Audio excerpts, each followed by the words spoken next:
भाई वो वाकई काबिले तारीफ है। कहानी तमिलनाडु से शुरू होती है, अमेरिका पहुंचती है और अमेरिका से वापस भारत आती है। एस्थर धनराज की उम्र उस समय करीब 17 वर्ष रही होगी जब वो मिशनरीज के बहकावे में आई थी। यानी 17 वर्ष की धनराज ने ईसाई बनने के कुछ वर्षों के बाद शादी की, फिर यूएस से चली गई। अमेरिका पहुंचने के बाद धनराज ने एक प्रतिष्ठित वीडियो देखा, नाम एस्थर धनराज और तमिल हिंदू ब्राह्मण के घर में जन्म ली हुई है इसने। उम्र कोई 35 साल जैसा कि वीडियो में आप दिखा रहे हैं। और ये कैसे आई बाइबल में वो भी ये भाई साहब बता रहे हैं कि मिशनरियों के चमत्कारों को देख के ये बाइबल में आई। और कुछ बातें इसने बाइबल से बताई है कि जीसस के जो आवाज़ सुन के जो मुर्दे जी उठते हैं या बीमारी चंगे हो जाते हैं। तो ये चीज़ ये इन्होंने सुना। और भाई साहब का कहना है कि ऐसी यानी कि मन घड़त कहानियाँ जो एक इंसान बना सकता है, जब ये वो चीज़ सुनी तो ये बाइबल की ओर अग्रसित हो गई और इन्होंने बाइबल को जानने के लिए सोचा और ये मसीह धर्म को, जैसा इसका कहना है कि एस्थर धनराज ने मसीह धर्म को अपनाया। आगे देखते हम क्या और क्या है। जैसा कि वह सिर्फ हंसने योग्य है। हालांकि मेरे पास कई अन्य परेशान करने वाले पर्सन हैं कि कैसे भगवान ने उन लोगों का कत्ल किया जो अपने चुने हुए लोगों के, यहूदियों के नहीं थे। अब एस्थर कहती है, मैं अपने मूल धर्म में वापस आई हूँ, मैं फिर से खुद को सहज महसूस कर रही हूँ। एस्थर के ईसाई मत को छोड़ने के बाद अब ये लोग सफाई देने में लगे हैं, लेकिन लोगों को मिशनरी से सवाल पूछते रहना चाहिए और जवाब मांगते रहना चाहिए। भारत में चमत्कारों से मरीज को ठीक करने वाले गरीबों को बहला फुसलाकर ईसाई बनाने वालों को डार्विन, गैलीलियो और एस्थर धनराज के सवालों के जवाब देने चाहिए, वो भी आस्था के नहीं बल्कि तर्क के आधार पर। साथ ही ईसाईयत को गंभीरता से समझने वाले, उस पर सवाल खड़े करने वाले एस्थर धनराज को हमारी ओर से उसकी घर वापसी की हार्दिक शुभकामनाएं। कि ये कहानी कहाँ से शुरू हुई, हिंदुस्तान से शुरू हुई और अमेरिका पहुँच गई। और ऐसा बताया जा रहा है कि जब ये ईसाई मिशनरीज के बहकावे में आई थी तो उस समय इसका उम्र मात्र 17 साल का था। 17 साल कोई उम्र ज़्यादा नहीं होता। और मैं आपको एक और वीडियोस दिखाऊंगा जो ठाकुर जी करके हैं, जो कृष्ण जी का प्रचार करते हैं। उसमें एक लड़के ने सवाल किया कि धर्म क्या है, तो उसमें उसने कहा कि आपकी उम्र कितनी है, तो उसने कहा कि मेरी उम्र 15 साल। इस पे भी ऐसा धनराज के ऊपर भी लागू होता है कि 17 साल की उम्र नहीं होती है कि आप एक बाइबल को समझ सको या किसी भी धर्म को समझ सको। बाइबल को तो छोड़ो, आप किसी भी धर्म को समझ सको, एक 17 साल की उम्र नहीं होती है कि आप समझ सको। लेकिन फिर भी इन्होंने वो चमत्कार देखा, कौल कपली जो भी इन्होंने जितनी बातें कही है वो सुन के चलो एस्थर धनराज जो है वापस अमेरिका चली गई। वहाँ पे उसने पढ़ाई की, और भी कई बातें हैं, वो भी मैं धीरे धीरे आपको बताने जा रहा हूँ। देखिए, फिर इन्होंने शादी की और यूएसए चली गई। वहाँ पे प्रतिष्ठित संस्था से इसने बाइबल का ट्रेनिंग भी लिया। इसी को कहते हैं बाइबल ना पढ़ने का नतीजा। एस्थर धनराज के नज़र में, या ये भाई साहब जो है इनकी नज़र में मसीहत कब आई? जीसस के आने से कुछ समय पहले। शायद इन्होंने बाइबल पढ़ी ही नहीं, ना तो एस्थर धनराज ने बाइबल पढ़ी है। अगर एस्थर धनराज ने बाइबल पढ़ी है तो आप, अगर आप ये मेरी वीडियोस देख रहे हैं, आप मुझसे जो भी सवाल करना चाहते हैं बाइबल से संबंधित, मैं आपको स्ट्रिक्ट उत्तर दूंगा। और साथ ही साथ जिस धर्म में आप गए हैं वापस, या आपको लगता है कि धर्म है, तो अगर आप वापस गए तो हम उसके भी आपको तर्जुमा करके दिखाएंगे कि क्या सच है और क्या गलत। तो आइए हम और भी आपको बातें बताने जा रहा हूँ, आप हमारे साथ वीडियो पे बने रहे। इसी को कहते हैं बच्चों की सोच। उनके नज़र में 6 दिन में जो परमेश्वर ने चमत्कार किए वो उनके लिए कपोल कल्पित हो गया। वो कहते हैं कि परमेश्वर ने धरती बना दी, कभी मिट्टी उठाकर, कभी चुटकी बजा के, कभी कुछ करके। तो एस्थर धनराज मैडम, अगर आप ये मेरी वीडियोस को देख रही हैं, अगर आपके तक मेरा ये वीडियोस पहुंचा है, तो मैं आपसे कुछ सवाल चंद करना चाहूँगा। जितना तक अभी तक जो हमने आपके विषय में सुना है, कि मुझे ये बताएं कि आप परमात्मा की शक्ति को किस तरीके से नापते हैं। चलिए, मैं थोड़ी देर के लिए मसीहत से बाहर आता हूँ, आपकी तरफ ही चलता हूँ। भगवान श्री कृष्ण ने अपनी छोटी उंगली पर गोवर्धन पर्वत को उठाया था। शायद आपको पता होगा कि भगवान श्री कृष्ण जो हमारे परमेश्वर हैं, उसने अपनी छोटी उंगली पर, कंगुलिया उंगली पर गोवर्धन पर्वत को उठाया था। तो आपके लिए क्या वो कपोल कल्पित हो गई? क्या वो कहानी झूठ हो गई? हमें बताने का जरूर कष्ट करें। और राम जी के समय में जब हमारे भगवान श्री राम, जब विष्णु ने इस धरती पे अवतार लिया, उस समय रामायण काल जब हुआ तो उस समय अजीब अजीब से दिखाए गए कि पुष्पक विमान उड़ते थे और बहुत कुछ उसमें है। मैं इतनी लंबी चौड़ी नहीं जाना चाहता, बस चंद बातें आपसे बताना चाहता हूँ कि पुष्पक विमान भी उस समय उड़ा करते थे। तो क्या वो भी कपोल कल्पित हो गई? और एक छोटी सी और मैं आपसे सवाल करना चाहूँगा कि जैसा कि आप जानते हैं, हमारी माता जो है वैष्णो देवी माता कटरा, जो हम फेमस है अपने चमक शक्तियों के लिए, उसमें आपने एक छोटी सी सीरियल जरूर देखी होगी आपने कि एक जगह दिखाया जाता है कि उसके जो बच्चे हैं, जो उसकी भक्त होती है एक लड़की, टीवी सीरियल में एक भक्त होती है लड़की जो माता वैष्णो देवी के लिए एक छोटा सा जागरण रखती है, भंडारा रखती है। और उसमें जो है भैरव बाबा करके जो हैं उस समय के प्रतिष्ठित साधु जो हैं, वो उनके निमंत्रण में आते हैं और वो कहते हैं कि हम भोजन जो है करेंगे। और वहाँ पे जो उस समय एक दृश्य दिखाया गया है कि खाने की उस बच्चे के पास खाने के लिए कोई चीज़ नहीं थी, कुछ नहीं बना हुआ था।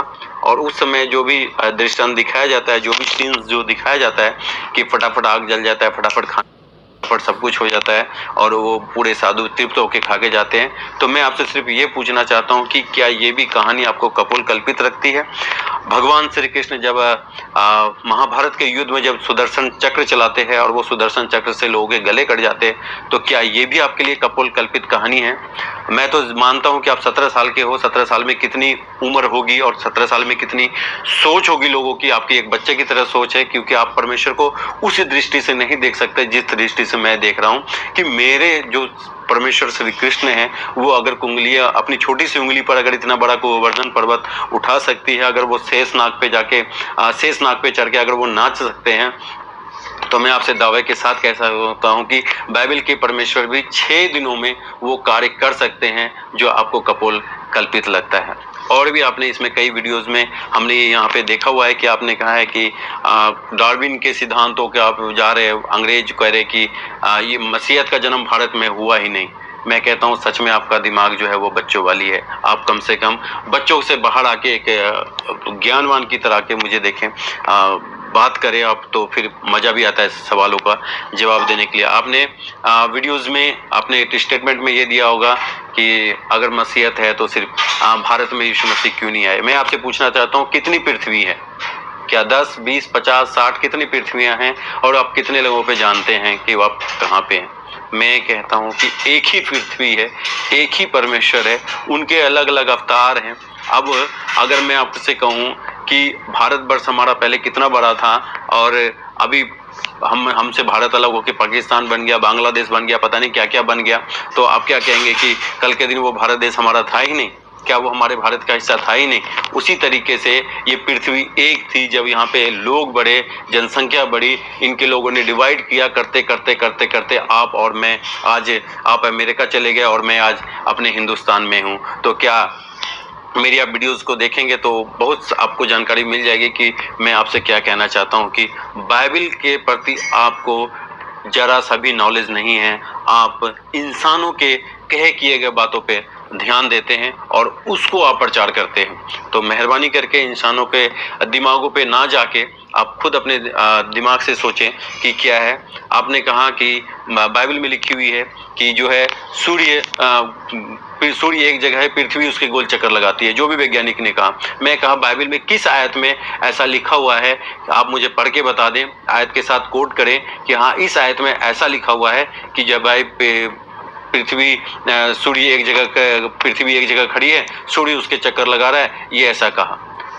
किसने क्या लिखा, किसने क्या कहा, डजंट मैटर, वो मतलब नहीं रखता। बाइबल क्या कहती है ये मैंने क्या करता है। अगर आप कुछ भी एग्रीमेंट करते हैं, कुछ भी देते हैं, तो आप बाइबल से निकाल के बताएं कि ये है। आप एक मनगढ़ंत कहानी की तरह किसी को भी बदनाम नहीं कर सकते कि उसमें चुटकियां बजा के काम हो गया, उसमें सूर्यचार्य दिखा दिया, उसमें ये हो गया, उसमें चमत्कार हो गया, उसमें और कुछ हो गया। आप अगर चमत्कारों की बात लेना चाहेंगे तो हम आपको और चमत्कारों पे वीडियोस दे देंगे कि आप चमत्कार की बातें करते कि यीशु मसीह चमत्कार करते थे तो चमत्कार के लग पे लोग कहते नहीं। बाइबल को पढ़े कि बाइबल में क्या लिखी हुई है, आपके सारे सवालों का जवाब मिल जाएगा। आइए आगे और देखते हैं। अस्त होता, बल्कि पृथ्वी ही सूर्य के चक्कर लगाती है। तब गैलीलियो को वेटिकन पोप की अदालत में पेश किया गया। 70 वर्ष का बूढ़ा आदमी उसको घुटनों के बल खड़ा करके कहा, तुम क्षमा मांगो, क्योंकि बाइबल में लिखा है कि सूर्य पृथ्वी के चक्कर लगाता है, पृथ्वी सूर्य के चक्कर नहीं लगाती। और तुमने अपनी किताब में लिखा कि पृथ्वी सूर्य के चक्कर लगाती है, तो तुम बाइबल से ज्यादा ज्ञानी हो। बाइबल जो कि ईश्वरीय ग्रंथ है, जो कि ऊपर से अवतरित हुआ है। गैलीलियो मुस्कुराया और उसने कहा, आप कहते हो तो मैं क्षमा मांग लेता हूँ, मुझे क्षमा मांगने में कोई अड़चन नहीं है। अगर आप कहे तो मैं अपनी किताब में सुधार भी कर दूंगा। मैं यह भी लिख सकता हूँ कि सूरज ही पृथ्वी के चक्कर लगाता है, पृथ्वी नहीं। लेकिन आपसे माफी मांग लूं, किताब में बदलाव कर दूं, मगर सच्चाई यही है कि चक्कर तो पृथ्वी ही सूर्य के लगाती है। सच्चाई नहीं बदलेगी, मेरे माफी मांग लेने से सुनाई करेगा, न पृथ्वी फिक्र करेगी। मेरी किताब में बदलाव कर देने से एस्तर मैम ने एक बाइबल पे सबसे बड़ा कोट किया है कि उसमें जो है उसकी जाति नहीं पाई गई। वाह वाह, वेरी गुड। मैं मैम आपसे पूछना चाहता हूँ कि कौन सी जाति के हैं आप, क्या जाति है आपकी? जब आप पैदा हुए तो हिंदू बन के पैदा हुए, सिख बन के पैदा हुए, मुसलमान बन के पैदा हुए, किस जाति में आप पैदा हुए मुझे नहीं पता। आज तक तो मैंने नहीं सुना कि परमेश्वर ने कोई जाति बनाई होगी, क्योंकि हमने वेद भी पढ़ा हुआ है, कुरान भी पढ़ा हुआ है और भागवत गीता भी पढ़ा हुआ है, हमने बाइबल भी पढ़ी हुई है। और भागवत गीता के अनुसार तो भागवत गीता तो महाभारत के युद्ध में कृष्ण के द्वारा कहे गया 18 अध्याय है, उसमें तो इंसानों का उल्लेख है नहीं। अगर इंसानों का उल्लेख आता है तो सिर्फ बाइबल में आता है, मनुष्य मृत्यु में आता है और कहानियों में आता है, दूसरा हमारे वेदों में आता है। तो वेद के अनुसार तो परमेश्वर ने खुद ब खुद बन गया। आप कभी अगर आपको मनुष्य के अगर अद्भुत जानकारी चाहिए तो कभी आर्य समाज के पीके मूवी में दिखाया गया है कहाँ है ठप्पा, शायद आपने वो सीन तो देखा ही होगा जब आमिर खान बच्चों के पीछे ठप्पा खोजता है कि कौन से धर्म का है, कहाँ पे है ठप्पा, तो कौन सी जाति का है कैसे पता चलेगा। विषय में जो उनके प्रवर्तक है स्वामी दयानंद सरस्वती, कभी उनको थियोलॉजिकल को पढ़े, उसने अपने सत्यार्थ प्रकाश में क्या लिखा है कि इंसान जो है खुद ब खुद जैसे कीड़े मकोड़े बनते हैं धरती से वैसे बन गए। तो हो सकता है आपके लिए कि कीड़े मकोड़े की तरह इंसान बन गए होंगे। और दूसरी चीज बाइबल कहती है कि परमेश्वर ने इंसान को मिट्टी से रचा और उसने वहाँ पे कोई भी किसी को कोई जाति नहीं दिया। और भागवत जब मैंने सत्यार्थ प्रकाश पढ़ी वहाँ भी ये लिखा हुआ है कि वहाँ पे सिर्फ इंसान बने, उसमें कोई जाति नहीं दी गया कि तू इस नाम से जाना जाएगा। तो आपका जो कहना है कि बाइबल में हमारी जाति नहीं मिलती, तो पहले आप तो ये क्लियर कर ले कि ये जाति शब्द आपको दिया किसने, कहाँ से आपने ये जाति शब्द उठाया। क्योंकि 4 वर्णों का जो महाभारत में या भागवत गीता में जो 4 वर्णों का उल्लेख है वो तो कर्म के अनुसार उल्लेख दिया हुआ है कि कोई मोची है, कोई डॉक्टर है, कोई क्षत्रिय है, कोई लड़ाकू है, तो उसको उसके वर्ण के हिसाब से उनको बांटा गया है कि वो इस वर्ण में जाना जाएगा। तो मेहरबानी करके हमें भी बताएं कि आपकी कौन सी जाति है। एस्तर मैम साहब, जैसे मैं आपकी ये वीडियोस देख रहा हूँ और ये जो भी भाई साहब हैं जो आपके इंटरव्यूज लिए होंगे, आपने बोला कि ये कैसी बाइबल है कि औरतों को चुड़ैल जैसे शब्दों से पुकारा जा रहा है, उसके लोगों को मतलब गलत तरीके से पुकारा जा रहा है। तो मैं आपको बता दूं कि शायद आपको याद होगा सुपर्णखा, जिसको कि लक्ष्मण जी ने एक तीर से उनका नाक ही काट दिया। तो अब बताइए कैसा सिस्टम है कि एक परमात्मा जो है एक तीर से किसी औरत का नाक काट दे। तो आपको वो बाइबल की वो बातें गलत लगी और ये बातें आपको अच्छी लग रही होगी। तो मैं ये मेरा टॉपिक नहीं, मैं सिर्फ आपको ये बताना चाहता हूँ कि जब आप अपने धर्म को या हमारे धर्म को या किसी भी धर्म से या किसी भी रिलीजन्स को पढ़ेंगे तब आपको पता चलेगा कि रियलिटी एक्चुअल में है क्या। मैं इतना लंबा मैं बहुत बड़ी तकरीर दे सकता हूँ, 2, 2.5, 3 घंटे तक का वीडियो बना सकता हूँ, क्योंकि मैं एक जानकार बंदा हूँ, मैंने पढ़ा हुआ है। मैं इतना बस आपको थोड़ा सा में ही ये जानकारी देना चाहता हूँ कि जैसा आपने बाइबल में कहा कि ये कैसी पुस्तक है, क्योंकि जो जहाँ पे गलत होता है ना, जो जहाँ पे गलत होता है परमेश्वर का पूर्ण अधिकार है कि जिस चीज़ को उसने बनाया है वो उस चीज़ को बिगाड़ भी सकता है। क्योंकि जब जब धरती पे पाप बढ़ती है तब तब भगवान श्री कृष्ण ने जन्म लेते हैं और वो पापियों का उद्धार करते, एक नए धर्म की सृष्टि की रचना करते। शायद आपने भागवत गीता अध्याय 18 उसका नहीं अध्याय 4 उसका 6 और 7 वचन तो पढ़ा ही होगा, क्योंकि जब जब जन्म की हानि होता है। आप सोचे, जिस परमेश्वर श्री कृष्ण ने इंसान को बनाया, उसी ने इंसान को मारने के लिए वो धरती पे आते हैं। तो ये क्या आप इस चीज को आप किस तरीके से लेते हैं वो तो मुझे नहीं पता, लेकिन मुझे पता है कि जिस परमेश्वर ने अगर वो किसी चीज को बना सकता है तो वो उस चीज को मिटाने का भी हक रखता है। और बाइबल में भी सेम यही सिद्धांत है कि परमेश्वर ने जिसको बनाया, अगर वो परमेश्वर के आज्ञाओं पे नहीं चलता है तो ये परमेश्वर का पूरा अधिकार है कि वो अपनी बनाई हुई चीजों को डिस्ट्रॉय कर सकता है और वो करेगा। तो दैट्स ऑल। आप भी और भी आगे हम आपकी बातों को खुलासा करने जा, हमारा मकसद क्या है, हमारा जीवन क्या है। और जब वो बाइबल पढ़ा तो उनके दिमाग में बातें आई, और वही बात जो अभी मैं पीछे आपको वीडियो में बता चुका हूँ कि पृथ्वी जो है, पृथ्वी एक जगह खड़ी है, सूर्य उसके चारों ओर चक्कर लगा रहा है। मैं फिर से कहना चाहता हूँ, डार्विन भाई साहब, बाइबल में कम से कम दिखा तो दे कहाँ पे ऐसी बातें लिखी हुई हैं, या सिर्फ आपने बोल दिया और हम हो गए। मैं फिर से आपको एक बार बोल रहा हूँ कि इंसान कुछ भी सोच सकता है। मैं मैडम एस्तर को अगर मैं भगवान सोच लूं तो वो मेरी सोच है कि मैं उनको भगवान सोच रहा हूं। अगर मैं मैडम एस्तर को कुछ भी सोचता हूं तो वो मेरी सोच है कि मैं क्या सोचता हूं।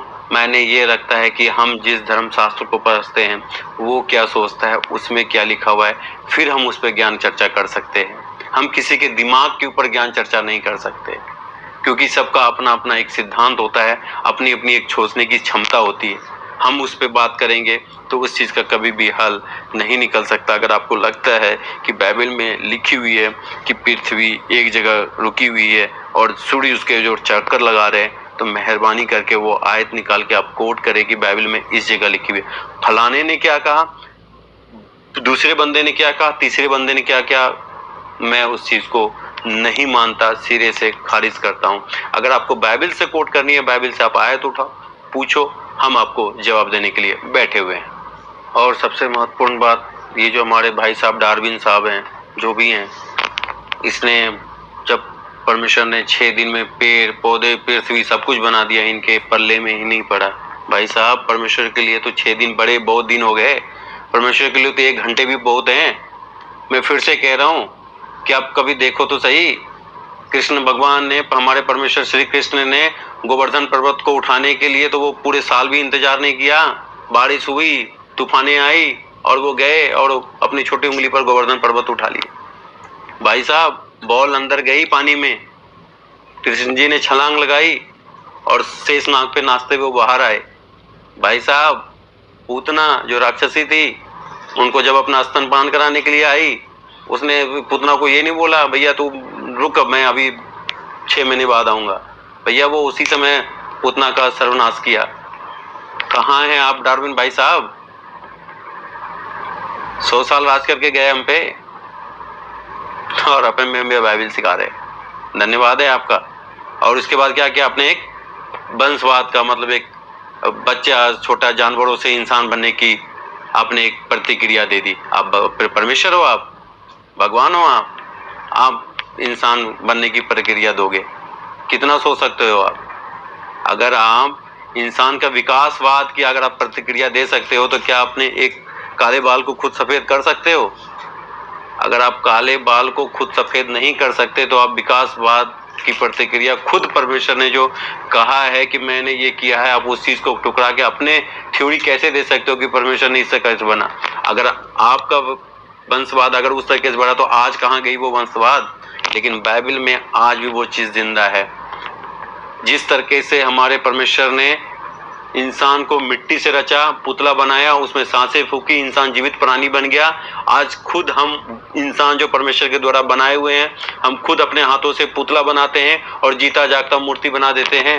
हम उसमें जान इसलिए नहीं फूंक सकते क्योंकि हम परमेश्वर नहीं हैं। जिस दिन हम परमेश्वर हो जाएंगे उस दिन हम सांस भी फूंक देंगे। तो परमेश्वर ने एक चीज तो अपने पास रखना था कि मनुष्य को सब चीज दे देना था, सांस फूकने का भी अथॉरिटी दे देना था कि ठीक है तू पुतला बना और उसमें सांस भी फूक। तो हमारा परमेश्वर ये है कि जो वो खुद किया वो हमें अधिकार दिया करने के लिए, लेकिन कुछ अपने पास भी रखा ताकि वो परमेश्वर कहला सके, हम इंसान कहला सके। और सबसे लास्ट में एक जैसे कि भाई साहब बोल रहे हैं वीडियोस में कि एस्थर धनराज कहती है कि बाइबल के परमेश्वर ने उन लोगों को कैसे नाश कर दिया जो उसको मानते नहीं थे और जो परमेश्वर को मानते थे। तो शायद मैं ये बातें इसलिए कह रहा हूँ क्योंकि एस्थर धनराज जो है वो हिंदू परिवार से है और वो वापस हिंदू परिवार में चली गई है। सबसे बड़ी बात ये है मेरे लिए टॉपिक जो है ये कि वो बाइबल को छोड़ के और वो सबसे अपने वापस हिंदू धर्म में चली गई। अब वो बाइबल की बुराइयां कर रही हैं। तो एस्थर धनराज मैडम, मैं आपको बताना चाहता हूँ, एक बार फिर से महाभारत का पेज उल्टा के देखें क्या है वहां पे। भगवान परमेश्वर हमारे श्री कृष्ण ने लड़ाई किससे की? दूसरी जाति से, दूसरे लोगों से। कौन थे वो? 5 पांडव कौन थे जिससे महाभारत हुई? वो कौन थे? वो भी अपने ही लोग थे। क्यों लड़ाई हुई? क्यों कौरव के 100 सेना मारे गए? क्यों युधिष्ठिर के 100 बेटे मारे गए? क्यों? क्योंकि वो गलत थे, राहें गलत थी। तभी तो श्री कृष्ण को सारथी बनना पड़ा अर्जुन का, सर्वनाश करने के लिए। कितना समझाऊं? जो परमेश्वर हमें बना सकता है उसका मूल अधिकार है हमें डिस्ट्रॉय करने का। आप ये एक सवाल नहीं उठा सकते कि परमेश्वर ने जिसको बना दिया उसको क्यों मार रहा है। गलत करेगा मरेगा ही। चोरी करेंगे सजा नहीं होगी। आप कुछ गलत करेंगे भारत गवर्नमेंट आपको सजा नहीं देगी। आप क्या बोलेंगे? हमने भारत में जन्म लिया, हमें जन्म से अधिकार हो गया, हम चोरी कर सकते हैं, कुछ भी कर सकते हैं। आपको उसके लिए दंड नहीं मिलेगा। कानून किस लिए बनाया गया है? ताकि अगर कुछ गलत होता है उसको रोकने के लिए। उसी तरीके से परमेश्वर है, परमेश्वर ने सृष्टि बनाई और परमेश्वर का अधिकार है कि जब जब उसकी बातों को कोई खिलाफ जाए, जब तक उसके कोई बातों के विरोध में जाए, वो उसको डिस्ट्रॉय कर सकता है, वो उसको नाश कर सकता है। ये उसके पास कॉपीराइट है, ऑलरेडी है। उसमें मुझे और आपको सवाल करने की जरूरत नहीं है। तो मैं आपसे यही सवाल एक बार फिर से निवेदन, हाथ जोड़ के निवेदन करना चाहता हूँ कि अगर आप बाइबल पे सवाल करते हो तो आप बेशक वो चीजें उठा के लाओ जो कि बाइबल में लिखी हुई है। आप मेरे कमेंट बॉक्स में कमेंट करो, वीडियो बनाओ, कुछ भी करो, मैं आपके सारे सवालों को जवाब दूंगा। और जवाब ऐसे ही दूंगा कि जहां आप गए हो वो परफेक्ट है या नहीं। क्या वहां पे भी ऐसा जोल जाल तो नहीं है? क्योंकि इंसान जब एक चीज से निकलता है तो वो अच्छी चीजों में जाना चाहता है, जो कि बेस्ट। अगर यहाँ से निकले हैं तो कोई, क्योंकि एक स्कूल से निकल के जब एक स्कूल में अच्छा नहीं पढ़ाया जाता है तो वो दूसरे स्कूल में जाता है कि भाई वहाँ पे मुझे अच्छा पढ़ाया जाएगा।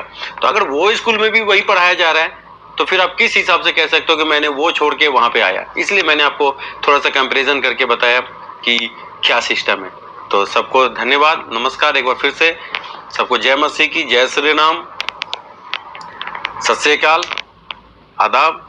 हमारे चैनल पे बने रहे, हमारे चैनल को लाइक करें, सब्सक्राइब करें और आगे बढ़ाएं। हम आपको और भी जानकारियां देने के लिए जा रहे हैं। जो भी हमारे बाइबल के विरुद्ध में आएंगे, जो भी हमारे बाइबल के विषय में बोलेंगे, मैं उनका जवाब देने की कोशिश करूंगा जहां तक परमेश्वर ने हमें क्षमता दी हुई है सवालों का जवाब देने के लिए। तब तक हमारे चैनल पर बने रहे, लाइक करें, सब्सक्राइब करें और अपना प्यार हमारे साथ इसी तरीके से बनाए रखें। सबको धन्यवाद।